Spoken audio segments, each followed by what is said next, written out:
Oui, merci bande ko balandia de comme moi binenge to mesna ko kuta na ko sola masola mboka Congo. Bolanda ki mukolo ya lobby to kitaki na vaille de la Funa. Place ba problème ezobima. Et bandi le loté. Vaille de la Funa ba continuance ya Congo ya Kinshasa ba ko pesa mu Congo. Ba ndeko Eliezer ba quitter na terre wana, ba ministre AI Emmanuel Ilunga ya ministère affaires foncières ba quitter na terre wana. Lokola paix Tony Mwaba, député national ya Lukunga, a quitté Lokola, Nande Konabiso, vice-président c'est provincial, Francis Chibalabala, na osé, Manzanza, député à Bumbu. Mais ma camuto Robert Masoloa, na lingana la face, il y a beaucoup, mais c'est comme la Monga Fula. Na député Eli, comme la Monga Fula. Mais, Bango Moko, Bandeko, descendant. Il y a chef, Ngandoli, grand chef, auto respecté, Minamboka, Babité. Ba fingi biso mingi na makambo tali ya mabeli na biso moko toya no la nini eko leka au juste on a la boke binyonso émission lelo eza suite il y a droit de réponse il y a des centres au doslaki na bande ko Eliezer ba honorable Tony Mwaba yango nyonso to sangisa bola na be yano to za bongo nande ko na biso ya mwana liboso ya Gracha Ngandoli ndeko mbote aux à l'aise très à l'aise kutu naza na plaisir ndenge na ye awa mpo na ye kolimbola na mokili likambo oyo mpo lisumu na biso ezali nini lisumu na biso eza mpo na village na biso baautochtone eza kose retrouve na kati ya ville province ya Kinshasa yango wana lisumu tomema papa na bino Ngandoli na histoire ya Congo azali teke wumbu teke to moumbu papa na biso azali moumbu oyebaka kipe Pierre papa kipe Pierre na Delvo mpoka na ye yango wana oyo tobengaka lelo Delvo azana ne pa na bino bazalaki bango nyonso badescenda ya bakoko na biso. Ok. Mbote maître Bot Mouton. Mbote maître. Mbote. Bonne santé. Je vais bien. Donc yonde avocat conseil ya bandeko yo bazolinga ba bonga na sima ba congolais. Ça me fait rire. Azali avocat conseil, il y a chef de groupement Ngandoli, Sonny Albert. C'est un des chefs de groupement où Yobaza reconnu par l'arrêté du ministre de l'Intérieur parmi les groupements qui sont incorporés dans la ville province de Kinshasa. J'ai l'avantage aussi à Robagiselayo que le chef de groupement Makala Lemba, Ngandoli Moussoni Albert, c'est lui le président de tous les chefs coutumiers de la ville province de Kinshasa. Il est né ici, son père est né ici, ils n'ont pas de village. Leur village, c'est la vallée de Funa qui fait aujourd'hui l'objet des convoitises Yabatou. Ceci, c'est là, tout ça. Il n'a pas un village. Tu dois voir cette vallée de Funa au regard du chef Ngandoli Moussoni Albert, comme Monaco en France. Il est dans la ville province de Kinshasa, mais c'est son village. Okay. Et puis, en tant que chef coutumier, tu sais que pour autant a bien la loi portant statut de chef coutumier, les pouvoirs coutumiers liés au sol. Ce qui chef Ngandoli, Azalaka, gouvernement Makala Lemba, tu peux lui attribuer quel village? Ok, chef Ngandoli à Makala Lemba. Okoko expliquer biso. Ce qui balimba zoa chef Ngandoli à Makala Lemba. Bureau na ye. Pour chefferie, ce qui pas de biso David Matadikibala. Dès qu'on commis, dès qu'on a quota, on sent qu'il n'y a vers un chef. Mais pas na bino Kolobawana. Ce qui on sentit que n'est pas chef, tout ce qui est dans la place de Mapam. Bon, je ne sais pas, tu parles de quelle place Bazotek à Mapam. D'accord, je vous dis que le chef Ngandoli, je vous dis on a eu putain Bazokinde, tu le chef Ngandoli, et ça place Nini, la place sur le Biwana. Est-ce que toujours ça j'ai des questions-réponses? Oui, toujours que la ligne là le banayo bouillé. Tant on a le Bikaza chef de groupement Makala Lemba, tu dois savoir que Makala wane zambo kanaye. Est-ce que maître, on peut savoir son adresse fixe sur Balimba Luka, bureau Yandeko. Il y a des Ngandoli. Ce qui est place Nini. Est-ce que la place fixe na commune Makala Lemba? Bien sûr que oui, parce que la place fixe na commune Makala. Parce que tant que vous avez avenue à nous benga lelo elengesa. Cette direction là, au moins ce que aujourd'hui ba moto place bozo que là au terminus place Bosukaka. Au moins que ezali na cimetière bisika wana. Et bisika wana na Makala bazo benga Wenza Makala na Moussoni. C'est pourquoi il porte le nom aussi de Ngandoli Moussoni. Place ya bakoko na ye, place siège au groupement Makala Lembezali et Zawana. D'ailleurs, il n'y a pas longtemps, il n'y a pas 3 ans que vient de mourir son frère aîné, Mbimbi. C'est là qu'il habitait. C'est là où on garde tous les oripeaux du pouvoir du groupement Makala et Zali. Moutouyo sa Makala, ce qui est tout au commun, ah oui, ça siège au groupement. Ok, maître. Tu as besoin de moi, Mokéwana. Dans un pas d'ailleurs ndeko. Hein? Babi yoza représente la famille Ngandoli, yoza Ngandoli. Est-ce que oyebi bara seba na mkono Makala? Oh mais seba maza parmi ba papa oyo to bengaki ba notable oyo bazalaki na Makala. Bango nde batu oyo basali mpoka na biso wana Makala ezala na ba taku étage. Bazalaki papa seba na kati ya wenze. Bazalaki na papa mususu ukunda na coin azalaki na ba kakamino ba Toyota azalaki na ba kombone ezalaka mpanza ntsemi. Bango nde bato bazali ba notable na kati ya village na biso Makala. Ok, tozongi pas maître. Maître, oui. Toke na likambo ya vaille de la funa makambo ezo causer bato mususu bakufi déjà na kati ya terrain wana. Bino depuis 1978 arrêté ministériel et Salama makambo nyonso Salama ne ba désaffecté terrain wana. Ti na moya lelo nanu bazwa document moko te et ko contredire likambo tali mabele et kendaka directement et pas ministre national. Mais comme les Congolais, sous l'impulsion, comme chef en Noma qui il faut excès les ailes, mais il fallait ça la mater. Depuis 1978, vous avez chef. Pour réclamer ma belle. Merci beaucoup, monsieur le journaliste. Là, c'est Mini. Tu vois que si c'était de cette façon fait depuis Kala, on allait recadrer les choses. Au moins que, tant au Tuningaï que depuis 1978, aux Alaki Wapi. Moi, je suis avocat. En tant qu'avocat, on a dit que gestion des terres dans la ville-province de Kinshasa, au terme des dispositions article 181 de la loi dite foncière, appartient au seul ministre ayant dans cette attribution des affaires foncières. Et d'ailleurs, tous les gouverneurs qui passent, généralement, pour interpeller les chefs coutumiers ou les autres là, qui n'ont pas cette qualité, il y a toujours un communiqué officiel qui les rappelle. Mais ici au bout. Quand tu parles de l'arrêté de 78, mais je suis désolé. Parce que arrêté en 1978, au numéro, je te donne les numéros, c'est l'arrêté numéro 40 bar 00133 bar 78 du 8 août 1978. Cet arrêté-là a été abrogé par un autre arrêté que je vous présente, de 85, ayant créé sur ces lotissements-là des parcelles de terres résidentielles.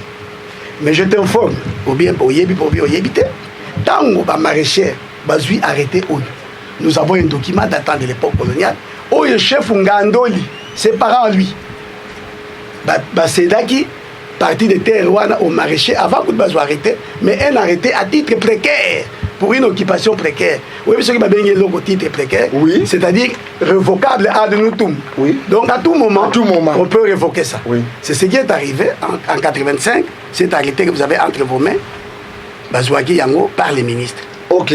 Bon. Est-ce que yo quand chef, bazouaki par les ministres na boité. Maître, yo avocat conseil na bango. Na zolo ba makambo yo, moto nyonso ibisi tu wana soka zalia wa yima mlazo loba.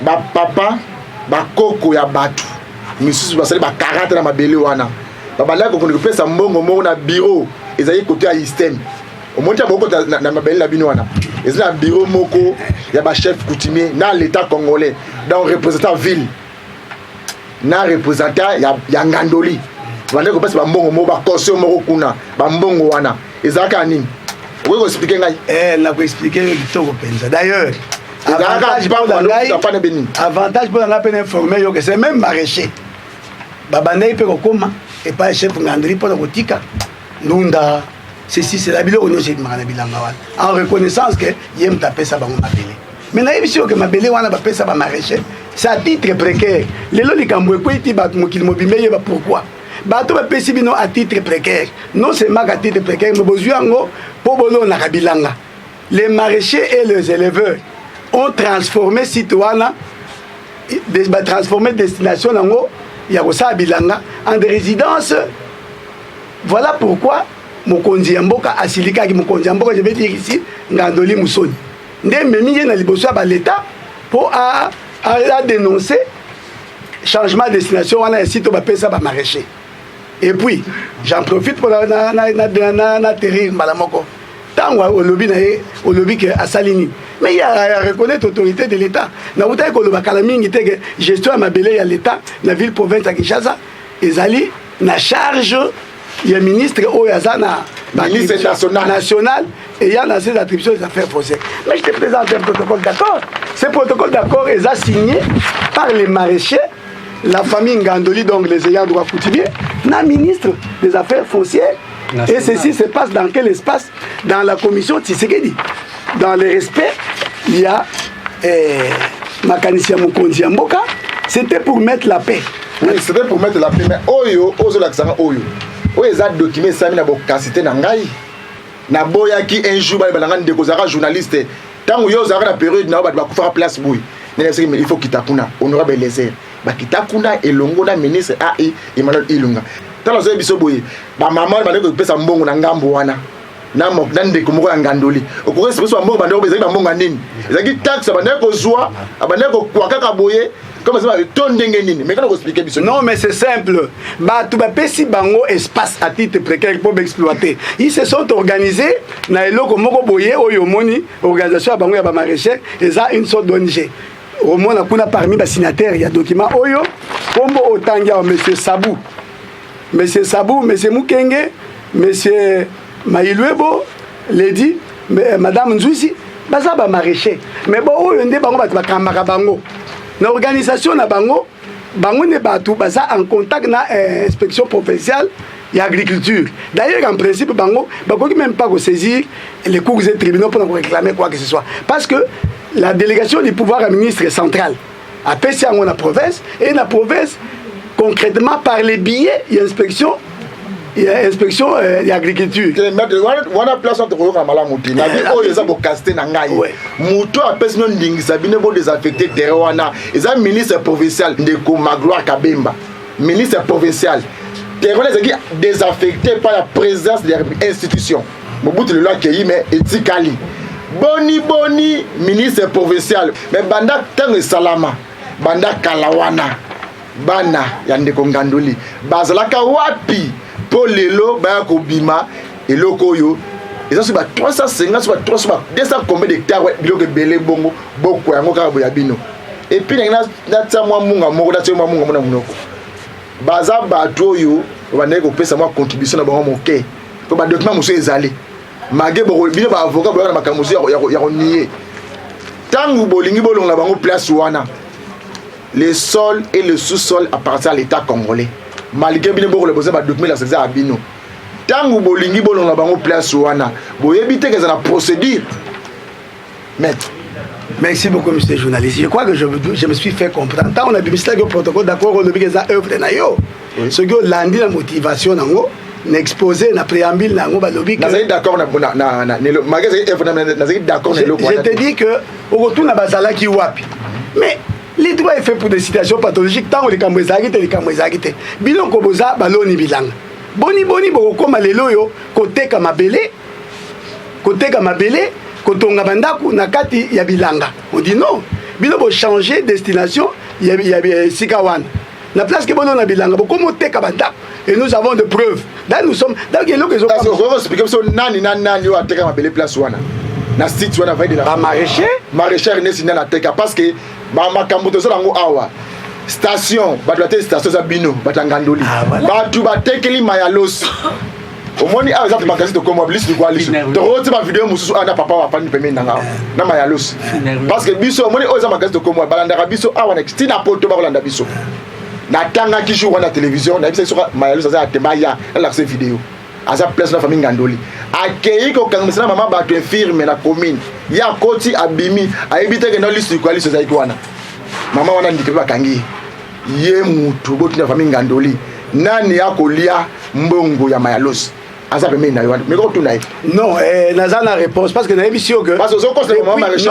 bayebi likambo te d'accord bino moko nde boyebi mbwa esanga ntango napesa yo réponse expliquez bato bazolanda ozomona na vallée de la Funa ozomona station totale bino moko etekami epai ya ngandoli te jusqu'à preuve du contraire bango wana oyo ozobenga bamaraîcher bato bateki de 1 de 2 ozomona il existe là-bas une salle polyvalente bazolela bibembe bazosala bafete eza mpe ya mayalos peut venir ici jamais akolakisa mosapi epai ya famille ngandoli ke bango bato batekela ye moto atekela ye justement moto ozoba wana o voisin na ye baza na ye wana aza maraîcher et puis na kati ya concession ngandoli ozomona baimmeuble etelemi wana yo kotuna te baimmeuble wana nani atekela bato wana mpo batonga baimmeuble de 3 omonaka wana antenne ya Vodacom ou bien ya Oasis kende kotuna bato wana ya Oasis ou bien ya Vodacom bafutaka mbongo et pas banane et à quel titre bafutaka mbongo.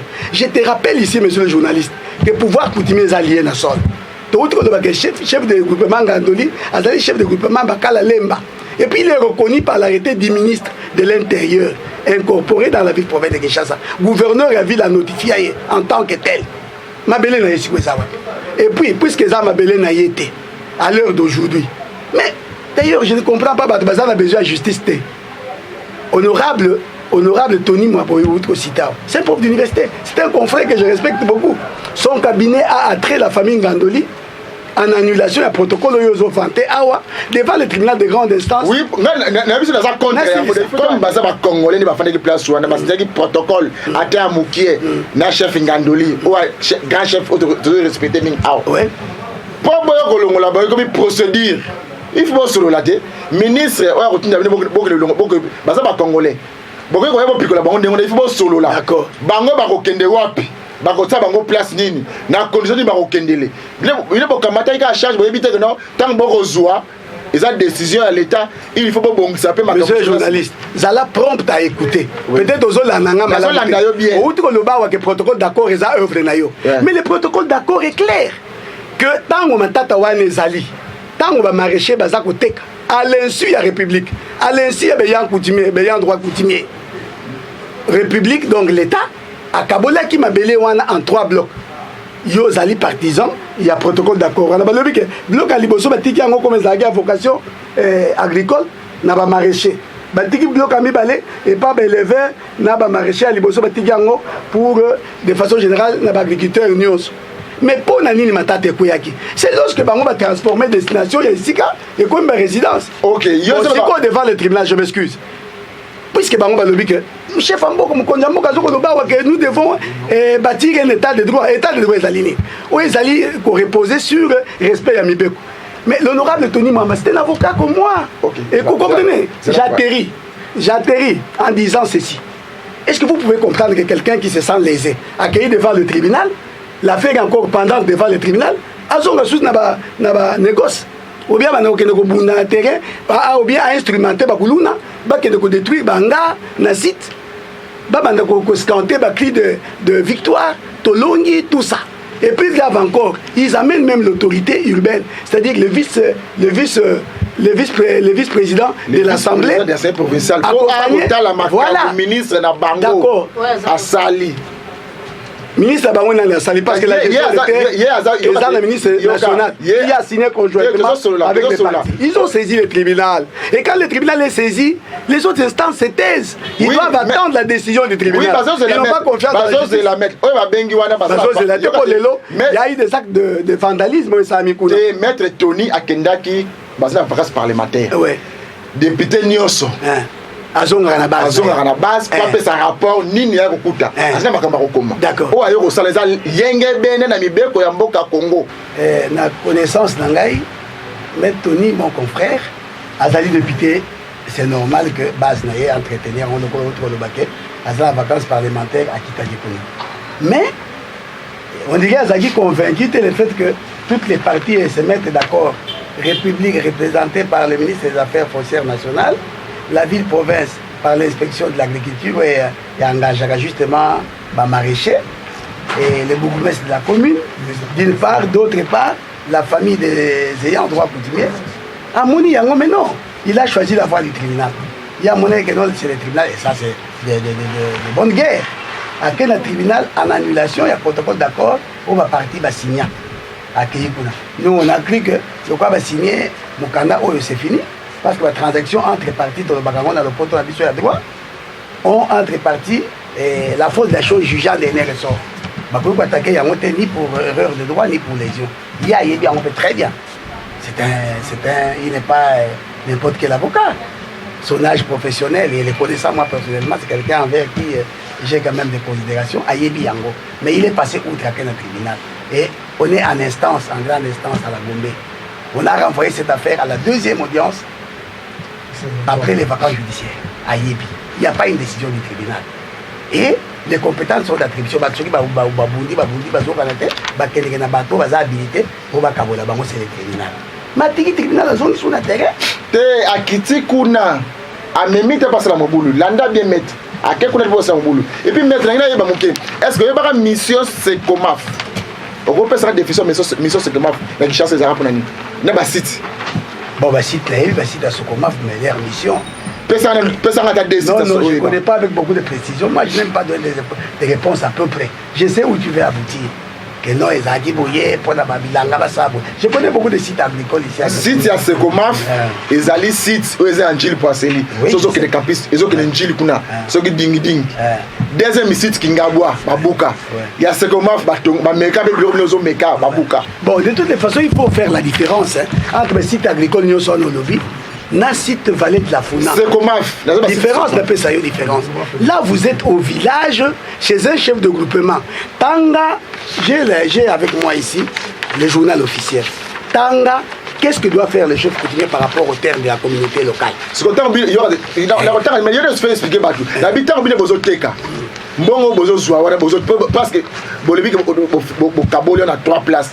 Maintenant, au Kitakuna, sur le terrain, 3 places. Ils ont moins comme ici bon côté cap nyonso pour ceux qui géomètre aux hommes besoin passer là place nyonso. Deuxième question na ngai pour représenter bon bino boko zwa il y a l'état congolais et zawapi à mon humble avis. D'abord, c'est comme si je suis parmi les gens qui ont vendu ou qui vendent. Même mon client, je n'ai pas encore vu jusqu'à preuve du contraire. Je te dis que sur le terrain, ceux qui se disent maraîchers, ce sont les mêmes gens qui vendent. Autant à Joël, autant à Michel. Pedro, Moïse, ils ont quelle qualité, de tout ça. Et nous avons même, dira mon frère tout à l'heure, ça même là, preuve. Si c'était devant le tribunal, on aurait préparé ça pour vous présenter. Il y a un maraîcher Bazotek. Est-ce que comme chef de groupement, pour céder à titre honoré, c'est le changement justement de la destination où ça doit coutumier quand si conflit est banda jusqu'à ce que ce conflit a été réglé par la personne attitrée qui a offert les offices, les beaux offices, donc je cite les ministres ayant dans ses attributions des affaires foncières. J'ai le protocole d'accord ici, revêtu de sa signature. Ok, na mon protocole d'accord, les appromités. On a bloqué les informés. D'ailleurs, sur le pan de Gonabiso. Ah, la famille Ngandoli. Grand chef, moto de basa limemia mingi. Tango bino bozo mtambo na kombo wana. Akoza d'accord na bino bana na ye, to ba bozo mbata. Grand chef bozo tanga kombo wana honorable Ngandoli Makufate Azali. Azali vivant akufate. Biso bana tozali tozotambola na kombo na ete. Toza kolanda nde ba jouissance na biso.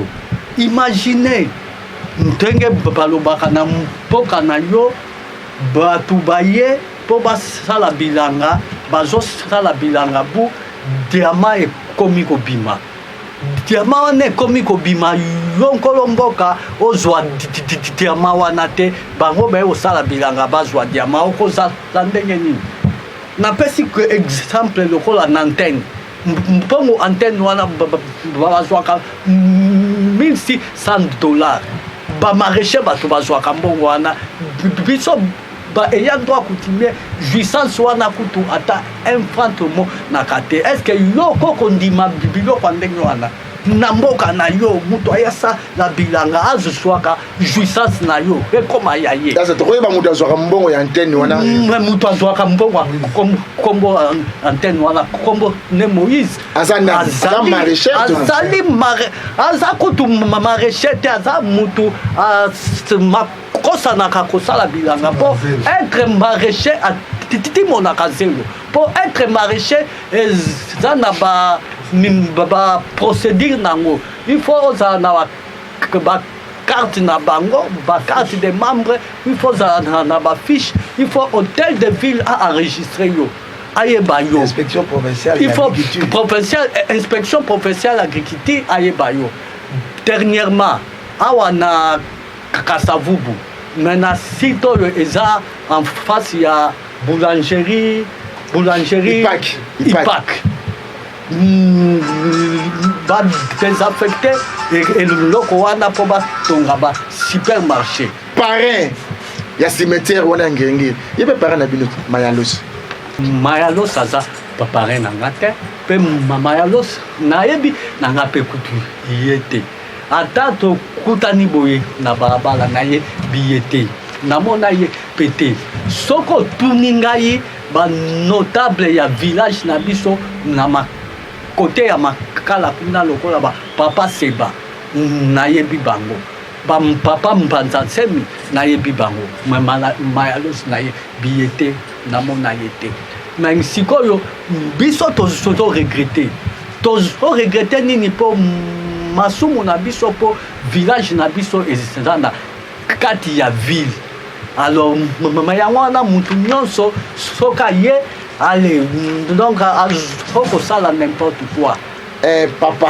yo ozo représenter grand chef Ngandoli nga na yebi mingi parce que na presse oyo tolumeli mpo mwa mingi message nini okoki kopesa mpo kimia ekota bamama maraîcher bakolanda biso mpe sikoyo tolingi kimia esala nini ekota entre bino na bango message na nga eza boye protocole d'accord wana esalamaki na maboko ya l'État esalamaki na maboko ya ministre AI national ya affaires foncières oyo aza habilité ya kosala eloko wana asi asalaki yango faut to respecter yango toyokana bien 30 mètres à partir ya mai faut to respecter yango 30 mètres batikali na mai basa la bilanga bosiko yo momona wapi yo na mboka na yo ojuiri te osepela te mpona bato moko baya na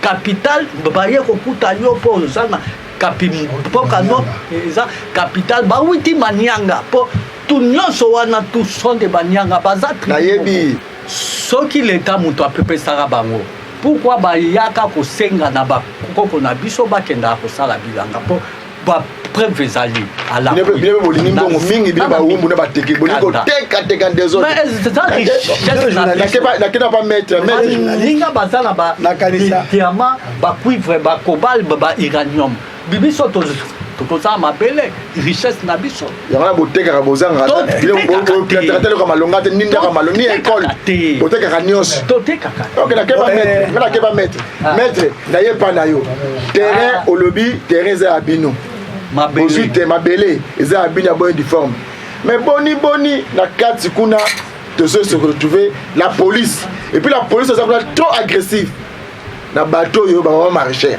nazo répéter bien la police eza kuna trop agressive de bako komona ata moto na caméra te bakomona ata moto donc kobeta koshikote kokanga mabele eza ya bino bakobanga nini bon de toutes les façons nga na viva nanu scène ya modèle wana et puis je ne peux pas gérer les policiers eza yanga te ngai oyo eloko etali ngai en tant qu'avocat conseil lelo soki badroit oyo ya client na ngai eza en péril ngai na telemi mpona kosamba mpona la preuve que totangela yo makambo ya tribunal awa tout ce qui se passe là-bas sur le terrain au quotidien moi je vais pas suivre ngai na koyoka nde soki bayebisi ngaki ezalaki boye nayoka nanu mokolo moko te okuta kolobaka makambo ke bato akufi nayoka nanu place moto akufi kuna te même ntango ozobake babeti bamaraîcher namona mpe nanu te nayoka nanga mpe nanu te alors je ne sais pas répondre à une telle question mais nayebisi yo boye olobaki mposa na biso eza nini d'abord la présence des policiers tous les sites j'ai l'avantage de dire que dans le site ébélé, la concession ébélé, ce qui est loti, tout ça,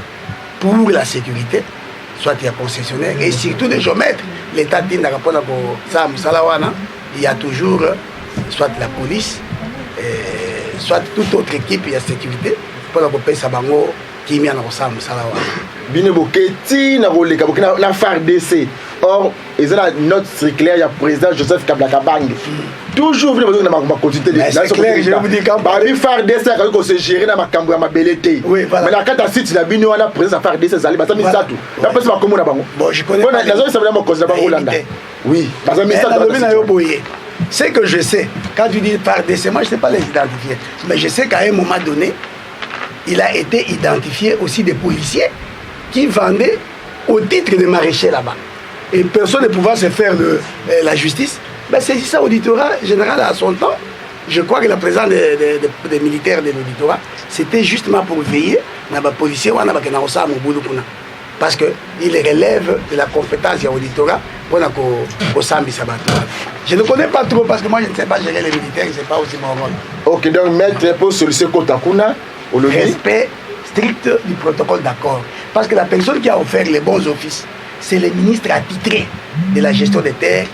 Hein? Dans la ville province de Kinshasa, on dit c'est le ministre. Tu as dit ça. C'est pas le gouverneur. Biso Batomemi Bino Kuna, honorable Lézère Tambou, Nanga, journaliste, M. Didier. Merci. Il fait un bon banana, merci. Honorable Lézère Tambou, tu as la place de Biso Boye, pour le bien côté. Or, Biso même une place où ils ont titré, malgré. Même Yemo, honorable Lézère Tambou, na protocole d'accord, on a naïe, Moudaza d'accord, nango azate. Mais la Nyon Store, le Kimia, Namboka na biso Congo. Il y a un besoin de générique de Tiara par la bisoana. Amos, na Manis Kembolo, Amos, ouais, basal avec biso. Je suis ma maman de Tsebango. Ils ont année à réclamation. Que demande le peuple? Moi, quand je me dis, je me dis, Nazoti kana slogan toujours. Félix et Papa Loba qui commence à papa avec le peuple d'abord. Oui. De l'une solution, na vaille de la Funa. Boyoki ndenge famille. Ngandoli.